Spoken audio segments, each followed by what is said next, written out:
bless each and every one of you that's here. I appreciate that you are here, and I want to welcome you. I want to give you a quick summary of the first lecture. The first lecture had to do with the trial of Jesus Christ. I said last week, and I said this many times at churches where I get invited to speak, the greatest trial in human history was the trial of Jesus Christ of Nazareth. There is no trial that even comes close second. None. And last week what we did is I analyzed for you the religious charges that were brought against Jesus Christ by the religious leaders. And there were three. The charges were sacrilege, sorcery, and blasphemy. But those were religious. So what did they come up with? They had to come up with a way to get the case before Pontius Pilate. So Pontius Pilate can decide the case not on religious charges, but on political. So the political charges were three. Not payment of taxes. He's causing a revolution, an insurrection, sedition. And then the third one was he calls himself a king, the Messiah. But that wasn't what decided the trial. The verdict was decided by a line when the Jews said to Pilate, who after 4 attempts to acquit Jesus heard this: "If you let this man go, you are no friend of Caesar." That sent chills up his spine, and that was the turning point of the trial, and that's why Pilate sentenced Jesus to death. And only the Romans could sentence someone to death, because the Jews did not have the right. So that's just a little summary, okay? Now, today we're going to talk about crucifixion. And before I start, I want to share a story with you. My wife doesn't like it, but it is what it is. A guy dies, and he goes to heaven. He knocks on the door, and there's St. Peter. He says, "Who are you?" He says, "Well, I belong here." He says, "Let me check the roster here." He says, "Your name is not here." He says, "You must belong to the other guy, the other section." So he leaves and goes to the other side, and the enemy looks at his list and says, "You're not on my list either. You got to go back to St. Peter." Goes back to St. Peter and says, "Let me double check my list." So he double checks the list, says, "Oh, you're here, but you're 7 years early. Who was your doctor?"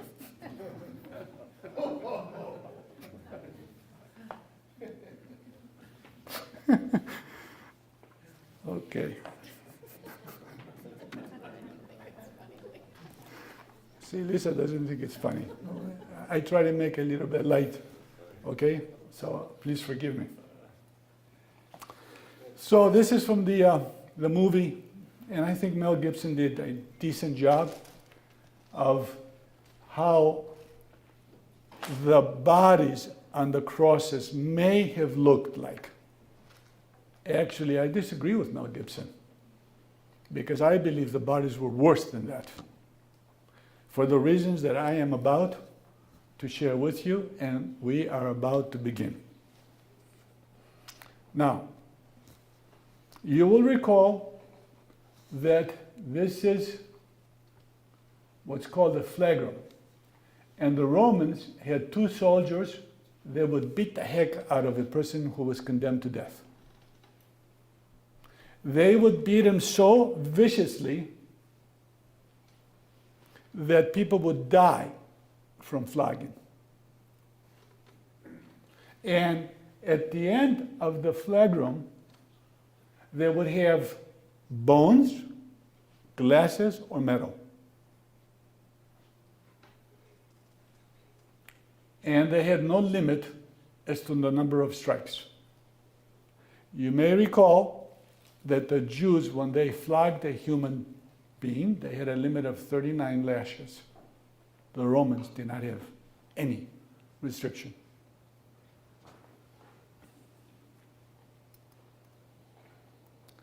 So why did they use the flagrum? Well, they didn't. Actually, they had 3 different tools that they used. But they used the flagrum. I'm not going to read everything because I will be here an hour and a half. And I hope you should give me a pat on the back because I was 41 minutes into the lecture. Okay?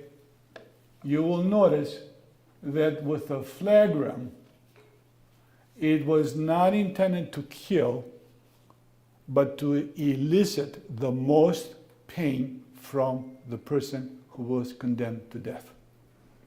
So in other words, they wanted to prolong death, suffering, and pain so that the person gets to the cross.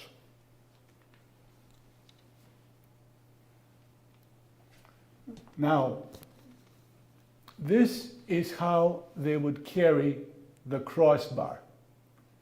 This crossbar probably, there's been studies by world authorities. So everything you have seen and will see at the resurrection lecture is based on the most accurate information based on the world authorities that I've been able to find. And I quote them as much as I can.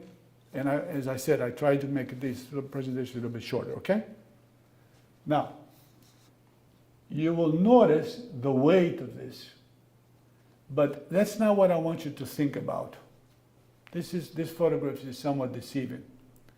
Those crossbars were not shaved and sanded down. Those crossbars had rough edges. So when a person was carrying that load, it wasn't just a load. It was that the crossbar was also rubbing up against the skin and making it even worse. You will notice that I have 2 types of crosses. This is the most common that were used by the Romans. Historians, Josephus, talks about crucifixion, so it was a historical fact. We know that some of the apostles were hung on crosses, and there's a reason why they had this type, which you'll see in a few minutes. Now, when I went to Jerusalem the second time, I went during Easter. And I had studied what was the crown of thorns that Jesus had on his head. And I wanted to know what grows at Easter time, Pascha, in Jerusalem. This is what grows. This is an actual crown of thorns from Jerusalem. You will notice the spikes, they're about 2 inches long. When the soldiers put this on top of the head of Jesus, I assure you that it was very painful, because based on this diagram here, the trigeminal nerve would have been affected, and it was painful.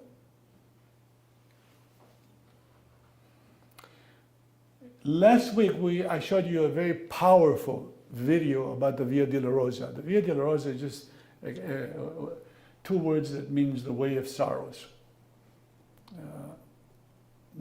Io doston martyron, io doston odinon, or dignidia, okay? The way of sorrows.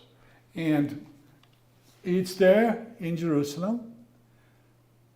Realistically, it's probably the path that Jesus took from right here, down here, to right here, and you're going to see this in a few minutes. Okay?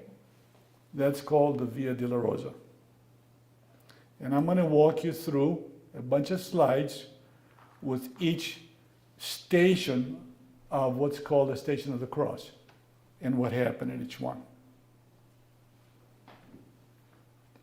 So these slides are from the Way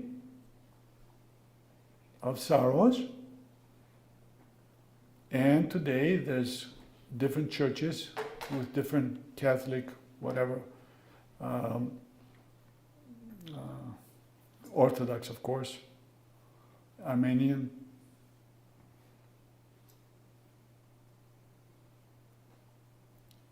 This is the location where some scholars think Pilate spoke those very famous words, "Iki homo," behold the man.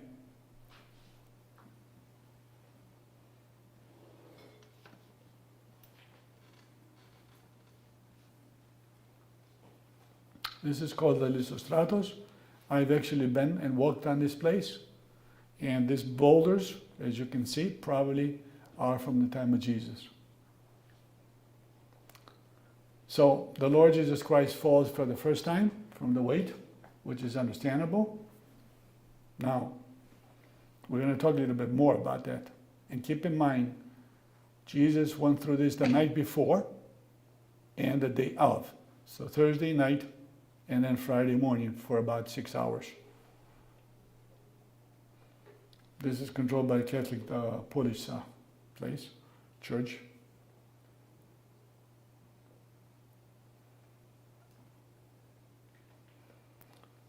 You will see a lot of these slides have a marker like that, and that is the different stations.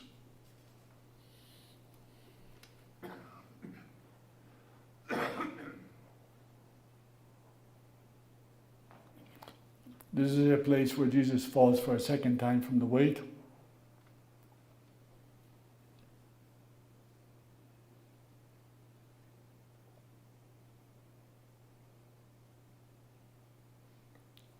He falls for a third time.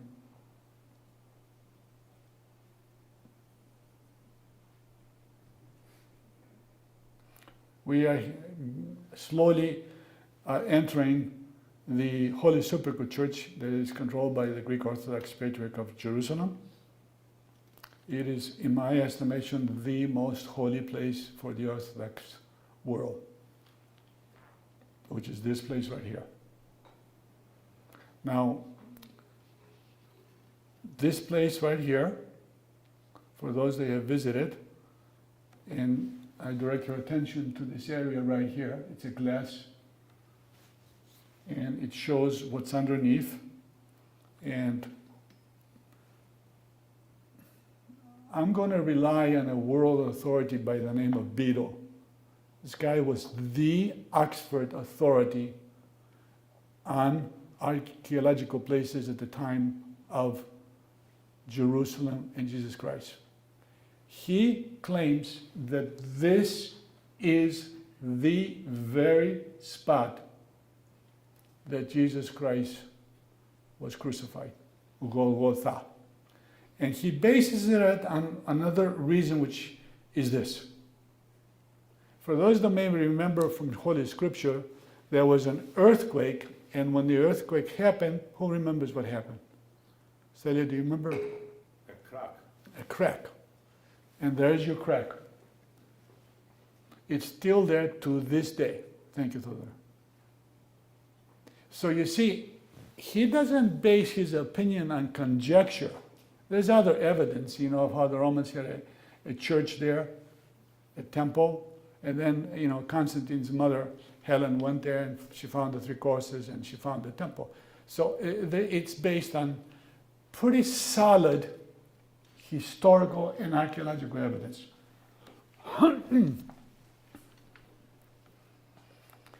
Now, there's a Greek guy in Greece who has studied the different types of crosses that were used. And I alluded to earlier when I talked about St. Peter being hung upside down on a cross. And of course, the Greek cross, St. Andrew's cross, the Latin cross, and St. Anthony's. And then his name is, as you can see on the bottom, Angelo Saketos. This is the different methods of crucifixions that the Romans used.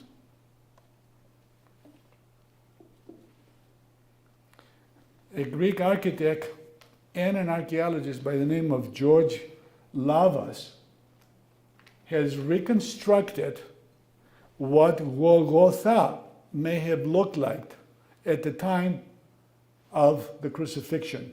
And you will notice that it's really nothing. It's just rocks. And you will notice it was a quarry right here, a quarry. Okay, latomio.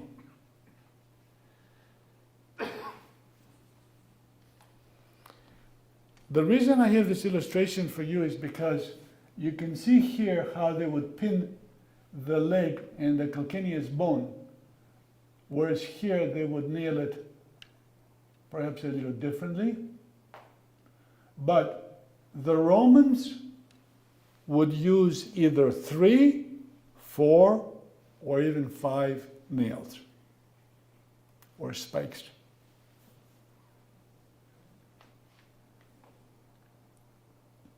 Here's an example where they use 3 nails.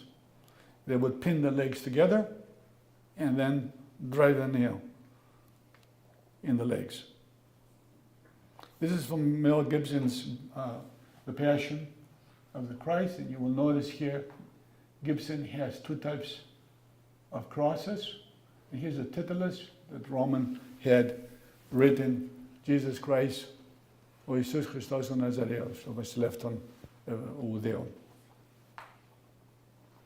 So this is from the Holy Sepulchre Church, and you will see that the spikes are put here, here, and you will notice here. Okay, we'll talk about that in 1 second. Now, this is a schematic of the human palm, and the reason I have this is because if a spike was to go here or here or here, probably from the weight of the person on the cross, and there's been studies done. There have been a lot of studies done on this as to whether or not if the spike is here or here or here or here or somewhere here. But I'm going to focus here in 1 second. And that is the spot that is critical. At least that's my position now. And there it is. Okay? There is a French professor of anatomy by the name of Barbet. Barbet, what does he decide to do? He had access to cadavers. So he goes and gets a whole number of cadavers. And what does he do? He starts doing experiments with cadavers on a cross. And he wanted to see where exactly would he pin the spikes or the nails, and to see whether the body would be able to hang properly at this degree. Because remember, when the body's on the cross, it's not like this anymore because it falls, okay? So you're doing this. And then you're gasping and you're doing this, okay? So what did he come up with after doing experiments with cadavers? That the Romans, who were skillfully, probably would nail at that point that he called the destot point. Now, why do I agree with Barbet? Because the Roman soldiers were professional executioners. They would do this day in, day out, day in, day out. So they must have known from experience, not from human anatomy, that they were taught in school, that's where the point is they would be able to sustain the weight.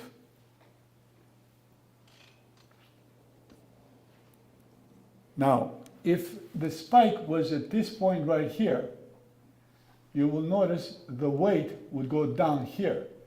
There would be no problem here with tearing, because obviously gravity would pull the person down.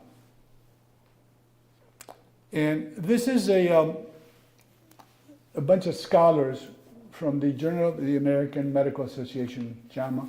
I have the site for you. Anybody wants to take a picture, they're welcome to do it. Edwards et al. Researched this on exactly what happens to the human body on a cross. And you will notice that the person is gasping and trying to push up. And if there's no seat here, the weight will go on the legs.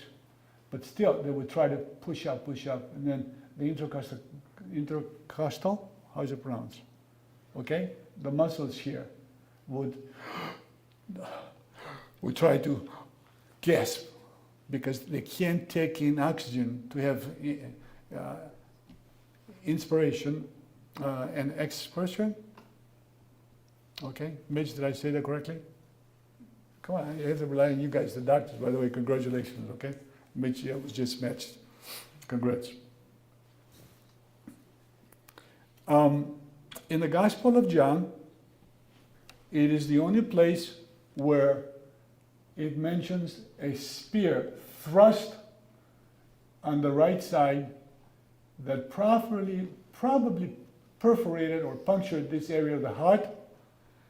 And we know that for certain because there were studies done of people who died from hanging or crucifixion, that there is pluricity in the heart.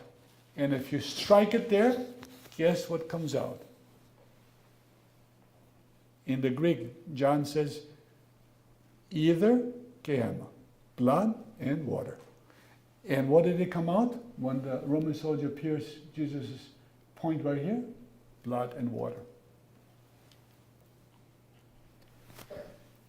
Now, I'm going to tell you the real secret here. Because the purpose of this presentation is basically twofold. One, to answer the question, did Jesus die on the cross? And second, what was the cause of death? I believe the cause of death was number 7.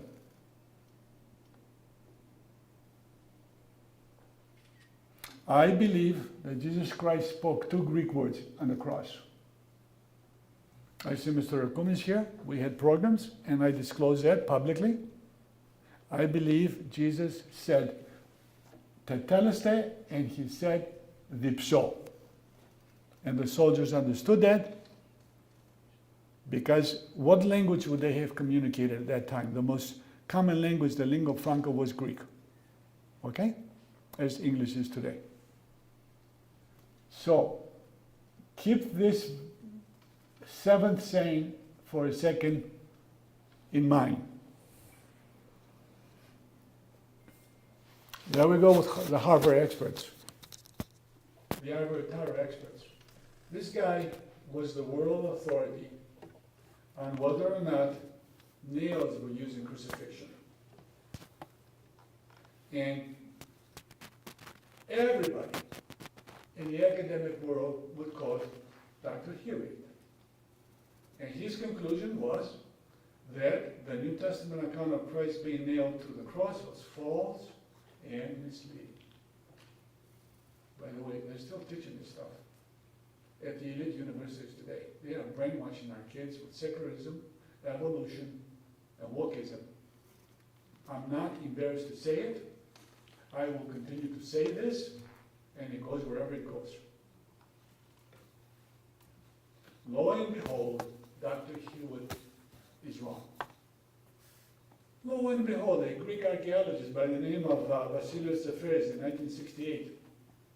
What does he discover? They discovered the calcaneus bone with a spike, and this is a reconstruction to the calcaneus bone. First time in human history that there was archaeological evidence dated to the time of the Romans that nails were used. This is a more realistic view of the crown that I shared with you earlier. And we're going to go back now to the Holy Sepulchre Church. This is where Jesus was taken down from the cross with his mother and John present and other people. This is the Holy Sepulchre. This is an actual photograph of inside the tomb of Christ. And then in October of 2016, they opened up the tomb after about a century or so, because there was a fire. And please look at the simplicity of the tomb. So Jesus probably was put inside a tomb that looked like this. Now, here is why I believe a case can be made that Jesus Christ died on the cross. And it's critical that he did, because before we can go to the resurrection, this has to take place and be true. So he was struck in the face. They spit at him. The guards beat him. He was flogged once. He was flogged twice. They struck him in the face. They struck him on the head. They put the crowns on him. At least 3 nails. He was on the cross for 9 a.m. to 3 p.m., probably 5-6 hours. And of course, he was pierced on the side. So these are all the different types of medical wounds that Christ suffered on the cross. And I highlighted them in red for you. I don't know if you could see it. You know, he was pierced, he was cut, there was incisions. I suspect there were chunks of his body that probably fell off him because of the severity of being flogged twice. There is no doubt in my mind that all this type of wounds he suffered. But yet, there was a prophecy that had to be fulfilled, that not one of his bones would be broken. This is one of the prophecies that turned me to faith. How is this possible that it was prophesied centuries ago and then it carries out in Jesus Christ? The fulfillment of this prophecy from Exodus chapter 12. It is astonishing. I will show you in the 3rd lecture a scholar by the name of Stoner, who's devoted his life to probability and statistics, and what is the statistical probability of 351 prophecies being fulfilled in Christ. That number is so huge, it is so huge, it blows our minds. I'm going to show you the actual number.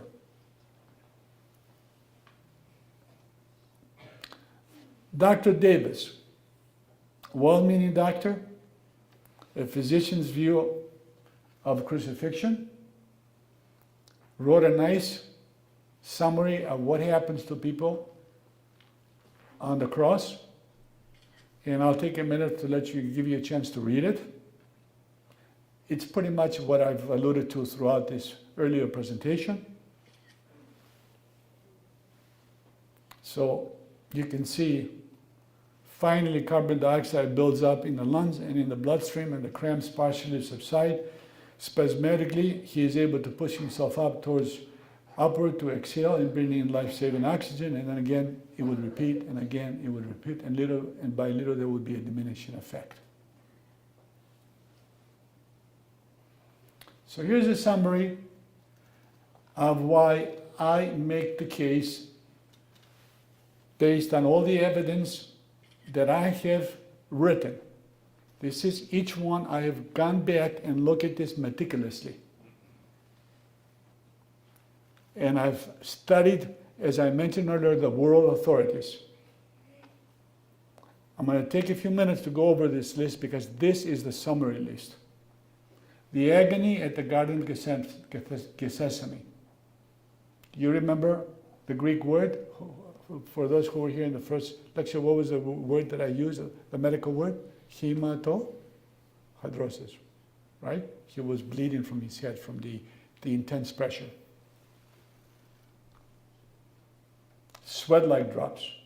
The officials struck him, beginning with Annas, Caiaphas, and then the Sanhedrin, and then the first and second flogging. Okay, he was struck by the officials. He was blindfolded and beaten. He was tossed around. He was whipped. The crown of thorns. The soldiers who beat him. The soldiers who beat him again. The Roman soldiers who struck him and made a mockery of him. The carry of the cross, the crossbar. The crucifixion. 6 hours on the cross. His legs were not broken. This is a very interesting fact, because some people who are critics use this to make the case that Jesus Christ did not die on the cross. And there was a concerted effort by a group of people to fake his death. And this is one of the verses that they use. Also, that when Jesus said, "Dipso," I thirst, they gave him a concussion, some sort of a drug that may have lowered his heart rate and his breathing like the gurus and the swanis, so he was able to recover. You see how it's played out? But you will notice in the law, number 15, the centurion was the leader of the Roman guard. And he made this statement that I think is critical. Surely this was the Son of God. The key word is was. Past tense. It's over. It's over. He's the man. He's in charge. He screws up. Under Roman law, he's dead. He will be executed.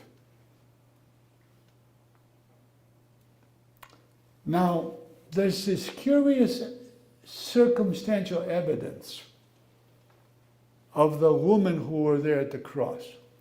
And what do? Well, they don't say nothing. But they start beating themselves and throwing, stuff on their head, because that was the culture at that time. And why is that important? It's important because it's corroborating evidence that they believed Jesus was dead. And then, of course, the authentication that Pilate ordered the Roman soldiers protect the tomb. Not only did he order to protect the tomb, but they would put a seal on the tomb. Now, you're going to see how these facts will play out in the next lecture, because I'm going to go into detail.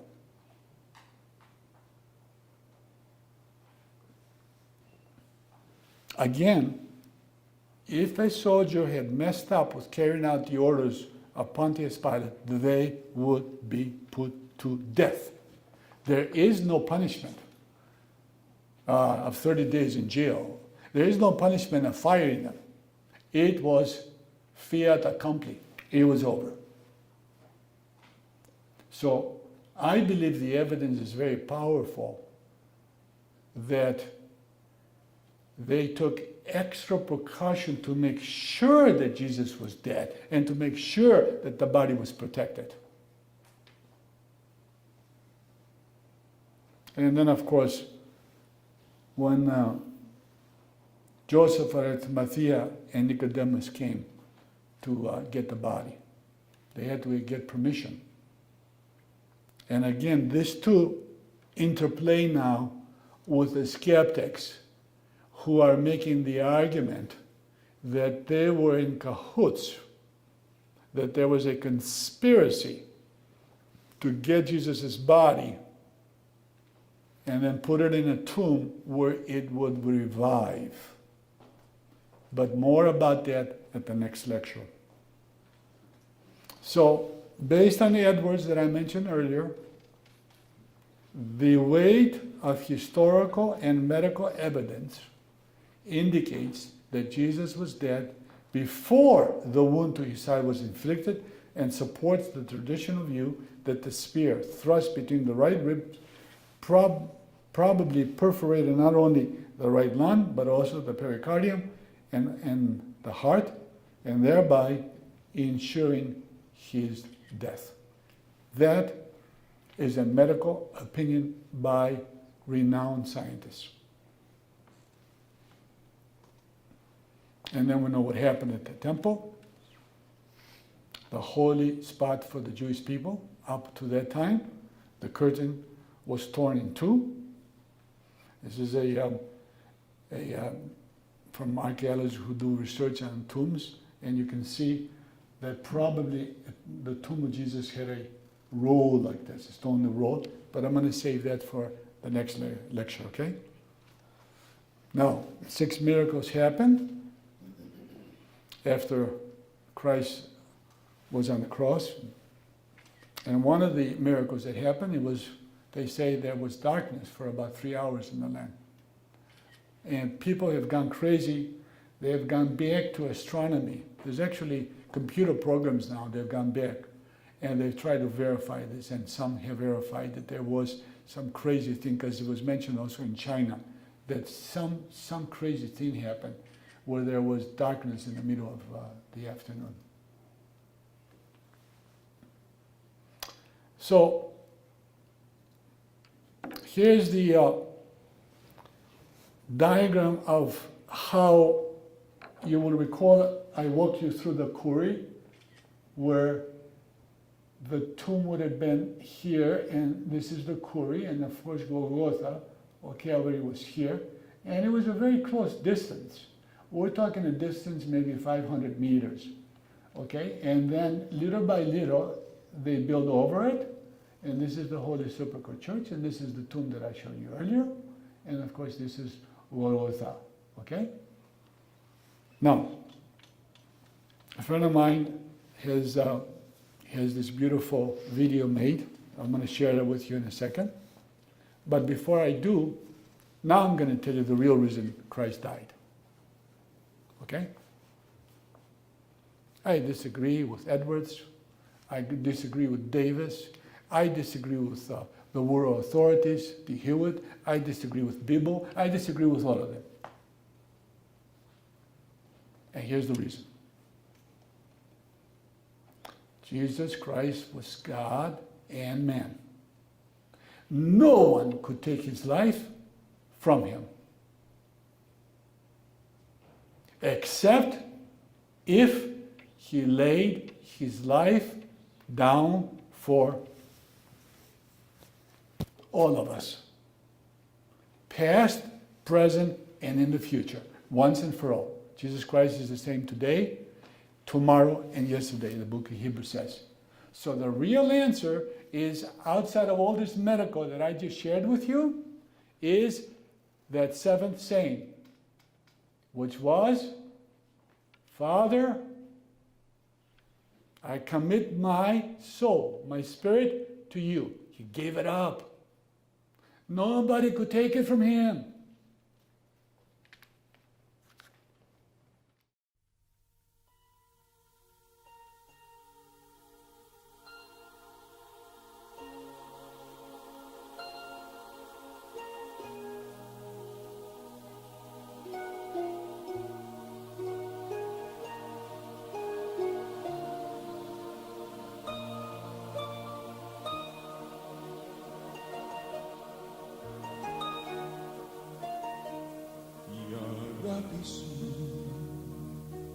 Ήταν που με φέρε στα πόδια του σταυρού, η αγάπη σου μ' αγκάλιασε και μου άνοιξε την πόρτα του ουρανού. Το αίμα σου, το βλέμμα σου, τα αγκάθινο στεφάνι, τα καφιά αθόρυβα εφώναζαν και μου λέγαν χιλιάδες σ' αγαπώ, ναι σ'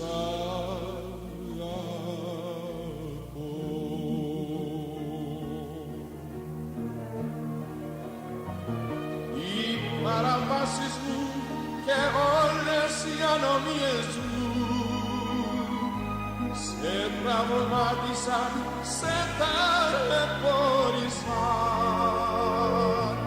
Τιμωρήθηκες για να ανθρώπινη ειρήνη, με τις φύγες εγώ γιατρεύτηκα, με τις φύγες εγώ λατρεύτηκα.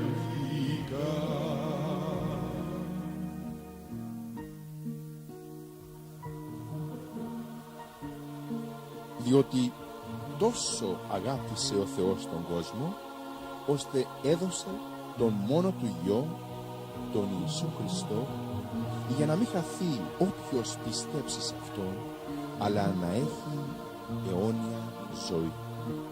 Ιωάννη 3:16. Η αγάπη σου μου χάρισε αιώνια ζωή. Η αγάπη σου μ' απάλλαξε από την ενοχή. Η αγάπη σου με συγχώρησε από τον όλεθρο με έσωσε. Η αγάπη σου με γέμισε με αιώνια ελπίδα και χαρά. Η αγάπη σου.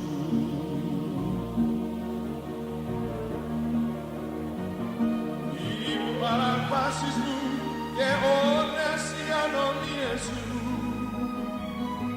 σε τραυματίσαν, σε ταλαιπώρησαν.